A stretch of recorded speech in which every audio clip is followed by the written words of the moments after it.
everyone knows me. I think everyone knows everyone, but we'll go through the process here.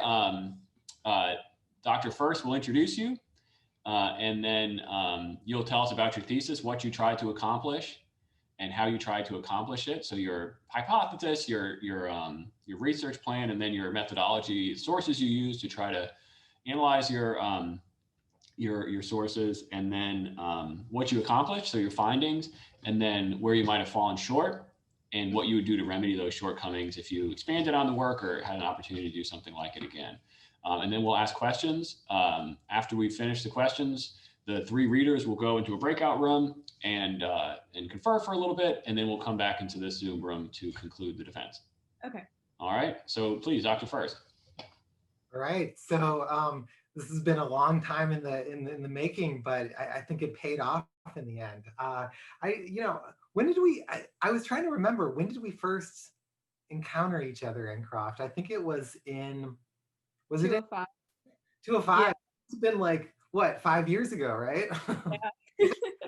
I'm trying to guilt you, or I'm not trying to like shame you or anything. I took 5 years in as an undergrad too. It's it should be 5 years, right? Yeah. But no, Claire was a great student in 205, and guess I saw you here and there, and I think you found out I was doing this class in the welfare state, and you weren't able to take it. But I think you were in France actually that semester, and then you came back and you wanted to work on this topic on housing, because you worked on this. You worked on Oxford public housing with JT here, but you wanted to do something a little more comparative, a little more international. And I was like super excited to work on something like that because, one, I don't really think about, my angle of the welfare state is kind of healthcare. And so, it's an angle of the welfare state that I don't really talk about in my class that I teach on this for Croft, and wanted to learn more about it, and just was excited to work on something like this. And it was, the whole, even though it took a while, again, it really paid off. I really enjoyed reading this thesis, and learned a ton from it, actually, Claire. And thank you for including me in it. I'll let you. I'll turn it over to you now and let you talk more about it. Yeah. Yes. So as everybody knows, I'm Claire, and the title of my thesis was "Social Housing and the Affordability Crisis: A Study of the Effectiveness of French American Social Housing Systems in Meeting Increasing Demand for Affordable Housing." So in this thesis, I tried to examine the social housing systems of France and the United States to determine their capabilities and levels of success and failure to meet this growing affordability crisis. And in this thesis, I wanted to give a specific focus to areas outside major metropolitan areas, because these areas in the research and in the policy are typically ignored, but the people in these areas are still very much impacted by the affordability crisis and by the national policies of each country. And so for my thesis, I hypothesized that in general, France would have a more expansive and more encompassing social housing system that allowed for a greater cross-section of society to access social housing, and thereby there would be less cost-burdened people within France in comparison to the United States. And this study had three major components. It had a data analysis, an in-depth examination of the social housing systems of each country, and then finally a look at two case studies, one for each country.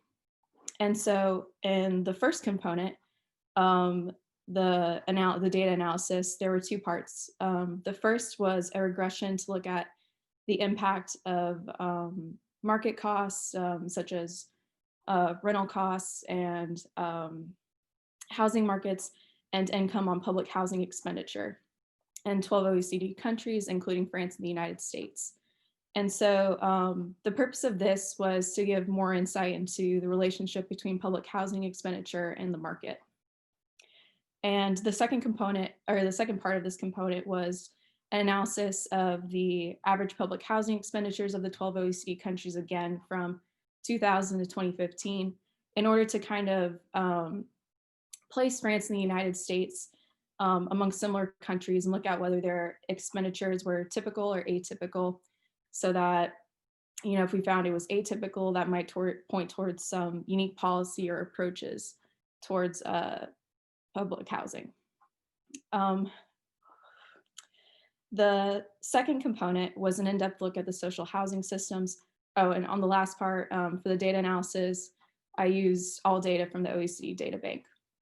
For the second component, it was an in-depth look at the social housing systems of France and the US. I primarily used academic resources and information from government housing sites, such as the US Department of Housing and Urban Development. And the purpose of this chapter was to really parse out the differences between the two systems and see how, like, what aspects of the social housing system were impacting their ability to effectively provide or not provide affordable housing. And finally, the last component was a look at social housing within case studies of Oxford, Mississippi, and Angers, France, and kind of this localized context to kind of see these social housing systems in action at a local level outside of major metropolitan areas. And this also had two parts. First, I looked at the social housing systems again, using 4 criteria from the previous chapter, which was the structure, funding, allocation, and qualifications for social housing. And again, I primarily use government websites, government documents for this. And the second part was I used 2 local newspapers for each case study to kind of gain a more local perspectives and commentary on the issues kind of on the ground. And so what I ended up finding essentially was that France did in fact have a more expansive system, which was able to provide more housing proportional to its population and to a wider spread of demographics, like and incomes. And so it was better able to meet this demand for affordable housing. And this was reflected at the local level within the case studies as well. And so I believe my greatest contribution was this last part, looking at the local level, because there's very little research on social housing outside major metropolitan areas. However, as I mentioned before, these areas are still greatly impacted by the affordable housing crisis, and they're directly impacted by national policy, but policy isn't necessarily planned or aimed at meeting their specific needs with them in mind. So using this research, I think it's a great start towards moving forward with addressing this issue in areas all across the US, both rural, suburban, and in major cities. So what I would do differently. There were 3 things I primarily thought of. The first being, I realized the importance of preliminary research, and I think in one area specifically, preliminary research could have helped my research a bit more, specifically with the case studies. While I don't think Oxford and Angers are bad comparisons, I think in the end, they have very similar economies and demographics and the student population. But in the end, the difference in populations, you kind of go in semi-knowing that, of course, Oxford with 28,000 people isn't going to have much funding.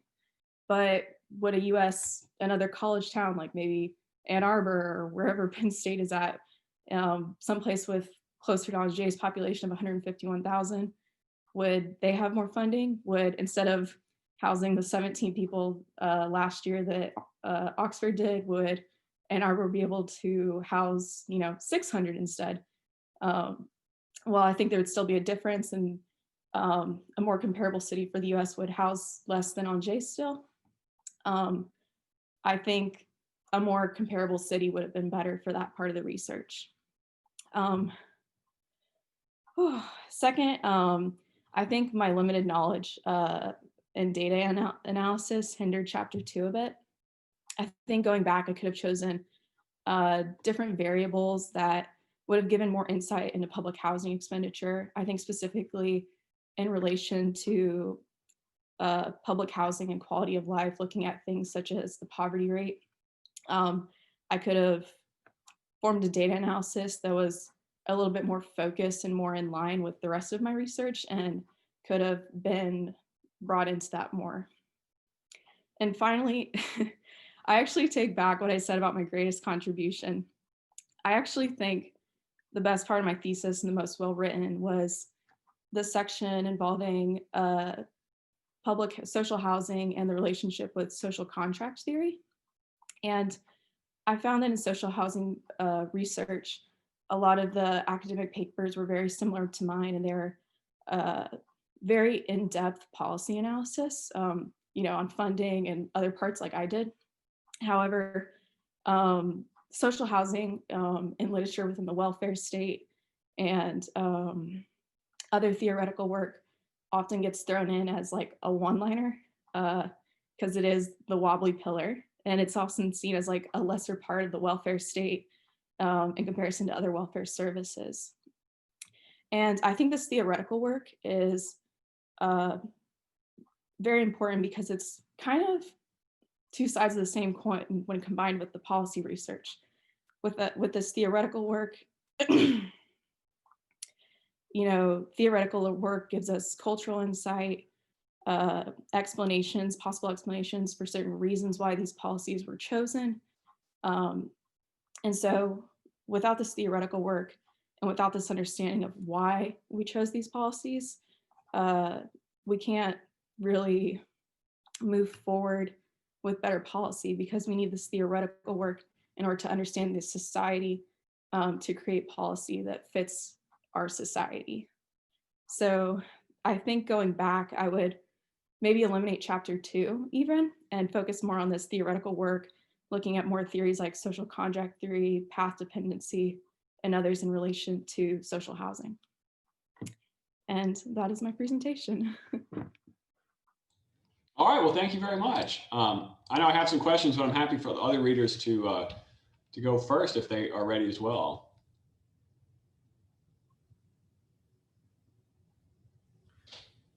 Well, I mean, you usually ask the third Yes, reader. I usually ask the third reader to go first, so if Dr. Thomas is ready or... Yeah, I think I have 2 questions. I'll start with the first one. Clara, first, thanks. Your thesis is really, really well done.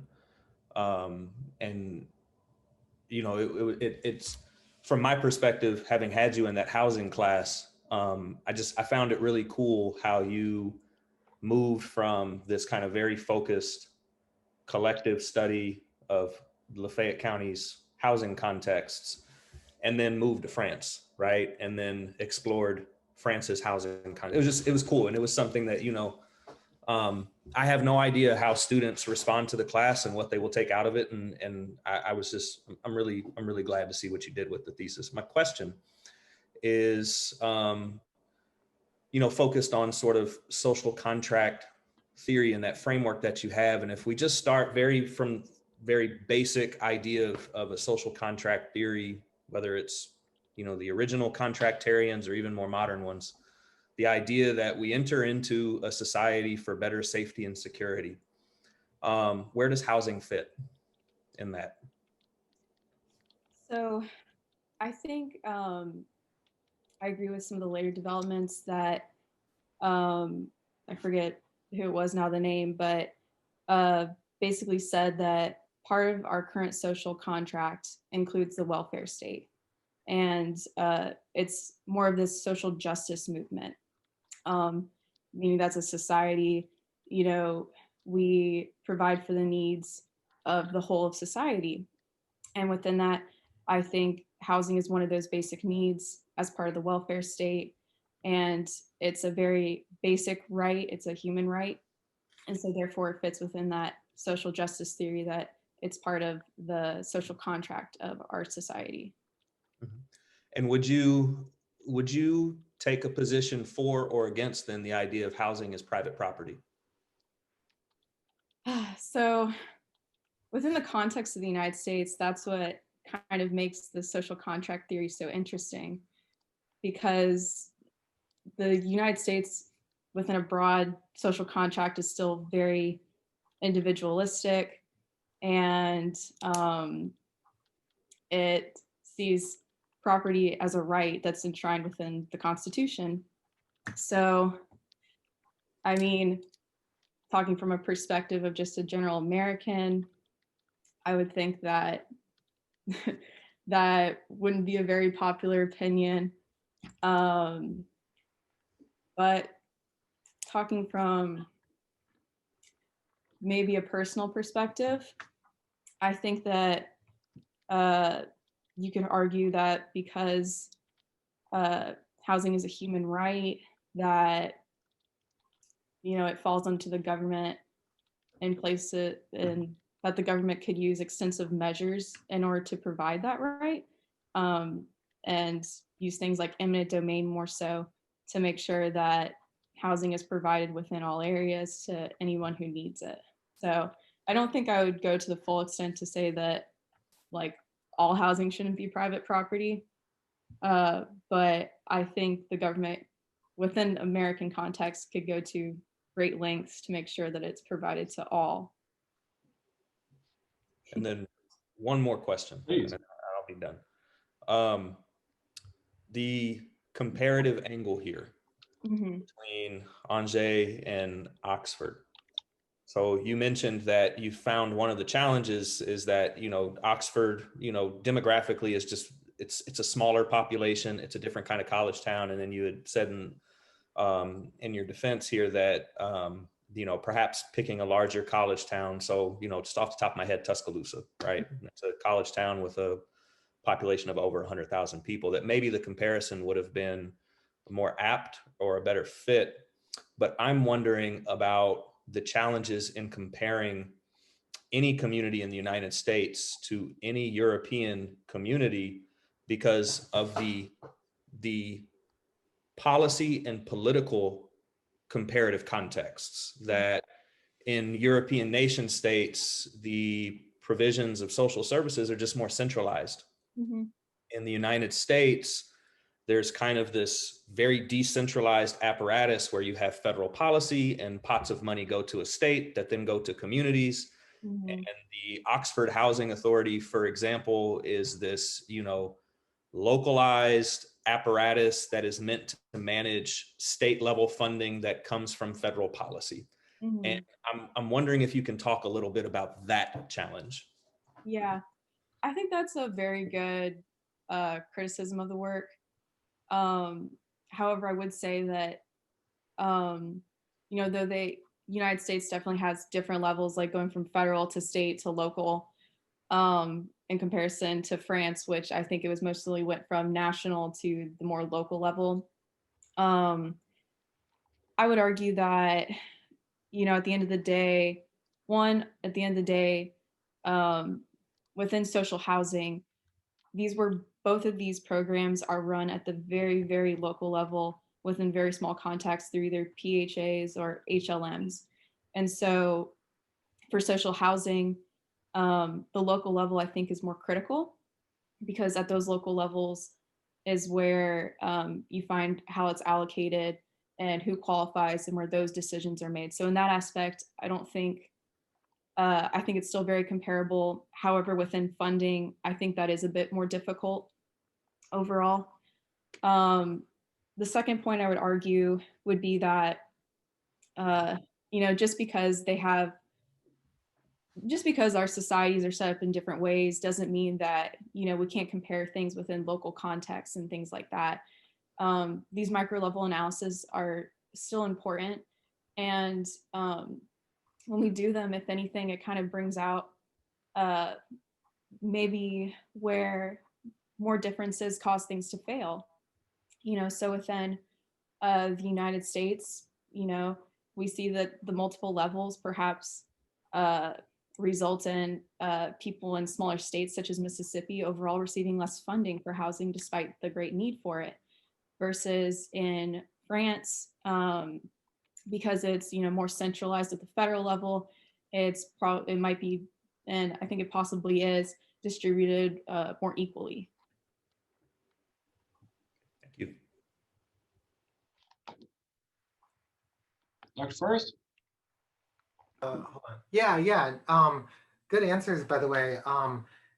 Especially, dancing around that tricky question that JT just gave you about private property. I don't know what I would have answered if you would have asked me that, but good thinking.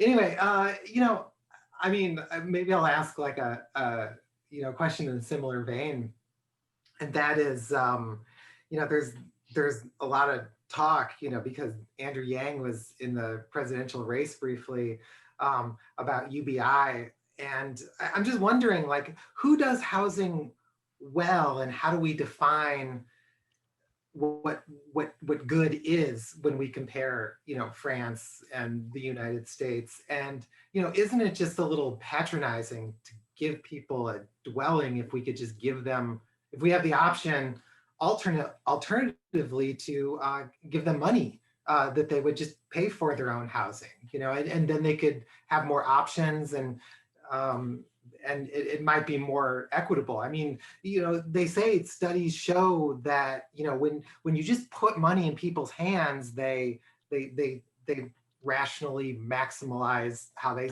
spend it, right? What do you think about that? That's a two-tier question, right? And then, if we just give people money, then we can easily say that private property is, our property is I mean, private property is just, because what you're distributing is money rather than this thing, rather than property. So I guess number one, I mean, just go back, walk you through my question again, is like, one, who does it well? And what is well? And then number two, should we just not be doing this entirely in favor of just giving out money to people? Mm-hmm. So first I would say that one way we can measure who does this well is within the numbers, the number of homeless people within countries, the number of those cost burdened. So overall, like the number of people who aren't having their housing needs met, or who are having their needs met in relation to the country through things such as subsidies or social housing. So basically, I would argue the lower the numbers of homelessness and cost burdened renters would reflect a society that's meeting the needs of its people. Of course, within Europe, we see, a lot of the countries with more social democratic policies are able to meet these needs. I will say within the Netherlands, anybody can apply for social housing, no matter your income. And so that's kind of one place where, the concept, I guess, of private property, you would almost say, is like loose. I don't know, since people can live in social housing if you're a millionaire or if you make $1 a year. Second, I would say for giving people universal basic income, you're right. We have seen that when you give people money that they manage it correctly. Like it's been done in Africa when they give, people X number of things a month, and they use it productively, and they use it towards housing, they use it towards education, things like that. And I think if, the United States enacted a policy, or other countries enact policies of universal basic income, we could perhaps see a shift towards the shrinking of public housing towards social housing.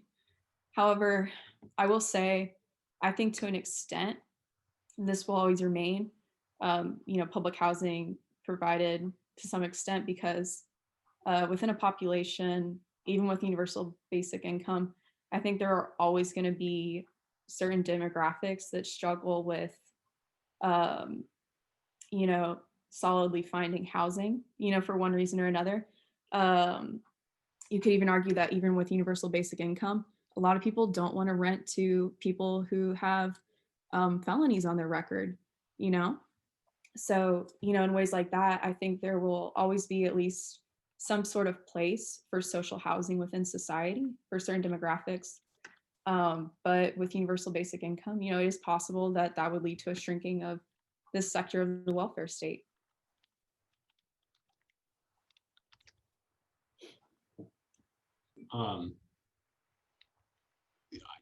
I was actually very, very interested in the comparison between Oxford and Angers, and I recognize that there's a lot of differences, and so a direct comparison is in terms of how much money is spent or how many social housing units exist is tough. But one of the things that really struck me was the way in which students live in HLM or live in social housing in Angers, and in general, I don't think that happens in Oxford. I mean, I can't imagine, in terms of residency, I mean, if the waiting lists are so long, like how could a student, even if he or she qualified, get into an affordable housing unit here?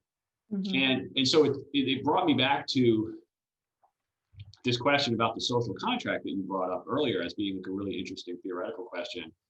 And I think that is, because you see almost because more people have access to it, you see a different attitude towards social housing in France. It's, if more people have access to it, if students use it, even if maybe later on in their life they wouldn't be using it, but if they use it at certain periods in their life, maybe when they're younger and have lower income, there's probably a very different attitude towards it in the United States, where most people never use it or don't have any direct experience with it. And so, I think that there's that, and I'm curious to hear your thoughts about, how much does, a broader social welfare thing where more people have access to it increase the support for it, as opposed to something that's smaller and fewer people have access, and it's kind of considered something that other people or different people have rather than the majority. And it also, that's related to the way in which the United States puts so much money into mortgage support for middle and upper class people. So I think there's really a fundamental difference in the way France and the United States think about social housing, and that plays out really concretely in the context of students. So tell me more, like, how do you think about the two countries' differences and how that plays out in the context of students? Yeah, so I think that public perception in the United States and having this, and in France, like having this available to a wider portion of the population, I think definitely corresponds with better public perception.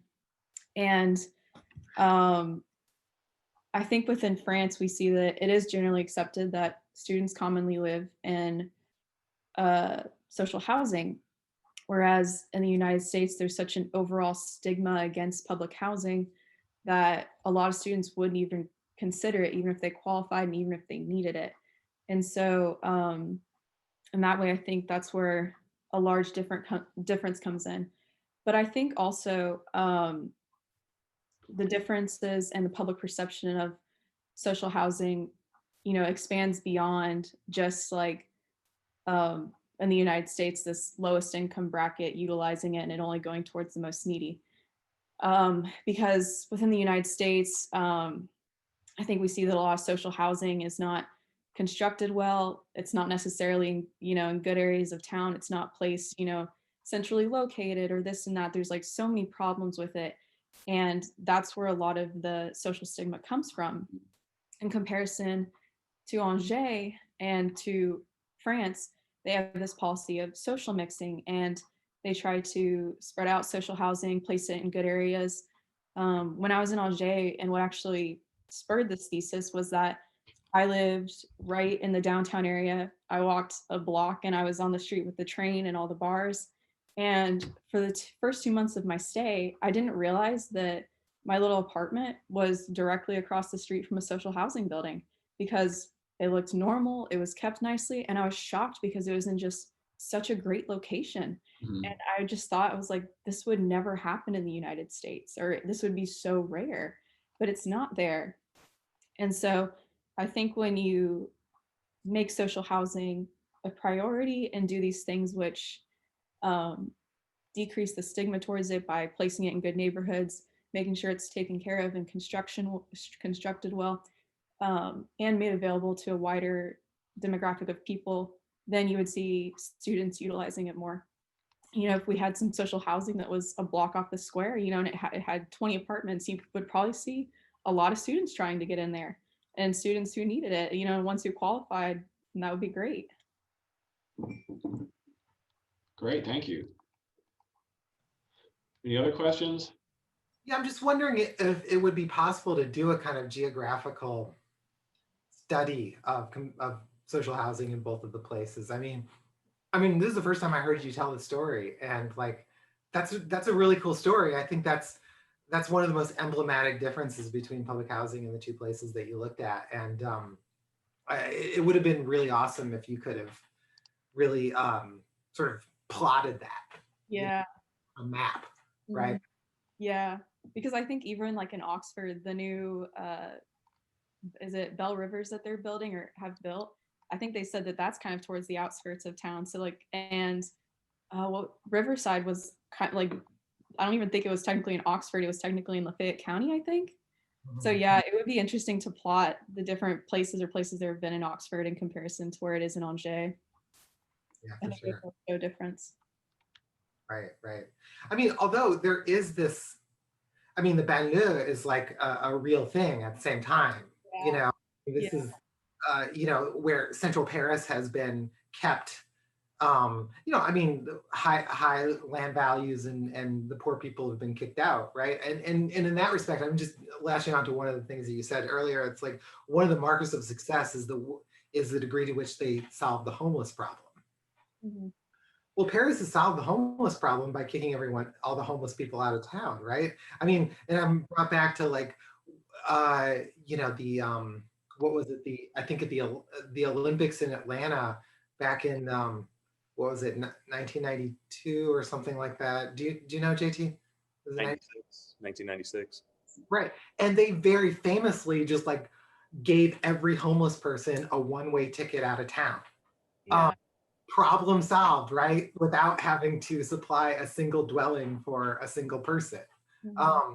So I don't really know how to judge success if you take housing in isolation, right? Well, yeah. Even if you look just in the U.S. context, so Atlanta buses the homeless out for the Olympic Games. Oxford and Lafayette County bus homeless people. They give them a ticket. They try to identify who's their closest relative, and they give them a bus ticket and tell them they can go stay with them. Right. State of Utah builds a house for you. If you are chronically homeless, the state of Utah gives you a house. No questions asked, no strings attached. Denver gives people a house, right? And so you have all of this full range of possible things that can happen within this one nation, because and even within the same state. So Denver gives you a house. Colorado Springs does not give you a house, right? Within the same state context. And so, yeah, going back to kind of the question about the comparisons and what is the sort of comparative angle here and how do we do that? It's tricky and it's messy. And I guess it's okay to be messy. That's fine, I think, in this context. The US is messy. Yeah. And I'm wondering, if there's like a racial dynamic at work in either of these two cases that you could talk about, especially when you looked at the press coverage in each place. Mm-hmm.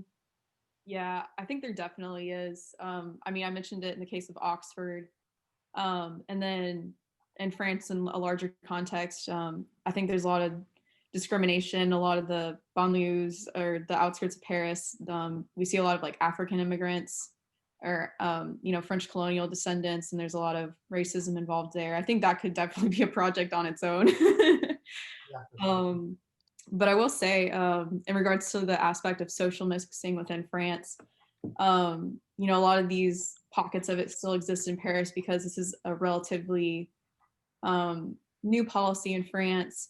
And it's about the past 20 or 30 years, they've started to try and like target these, they call them like sensitive urban zones, and try to, I think, break them up a little bit, tear down the old, you know, the big estates, and put more community-based